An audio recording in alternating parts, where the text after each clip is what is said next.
2 ঘন্টা যাবো 2 ঘন্টা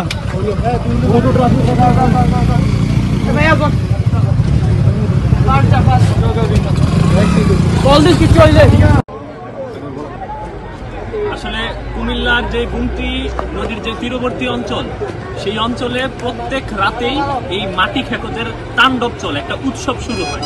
সেই উৎসব প্রতিহত করতে ছাত্র জনতা এবং স্থানীয়রা আমরা একত্র অভিযান চালিয়েছি এবং আমাদের সাথে পরবর্তীতে যোগ দিয়েছে মূলত 5 আগস্টের পরে আমরা যেই স্বাধীনতার স্বপ্ন দেখেছিলাম, সেই স্বাধীনতার স্বপ্নে প্রথম আঘাত এনেছিল আমাদের কুমিল্লা অঞ্চলের বন্যা, যে বন্যাটি কুমিল্লা, নোয়াখালী, লক্ষ্মীপুর, ফেনী অঞ্চল পর্যন্ত গড়িয়েছিল।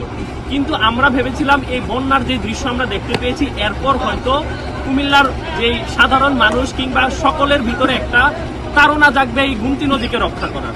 কিন্তু দেখছি কিছু সংখ্যক সুবিধাভোগী শ্রেণী তারা প্রতিনিয়ত প্রতি রাতে চেষ্টা করে যাচ্ছে এই মাটি তুলে নিতে, যার ফলে এই কুমিল্লার গুমতি নদীর যেই ক্ষতি, এটার পরিমাণ দিনে দিনে বেড়ে যাচ্ছে, যেটা আমরা চাচ্ছি না। এবং সেই ক্ষয়ক্ষতি রোধে এবং এই সুবিধাভোগীদের রোধে ছাত্র জনতা এবং সেনাবাহিনী আজকে একত্র অভিযান চালিয়েছে।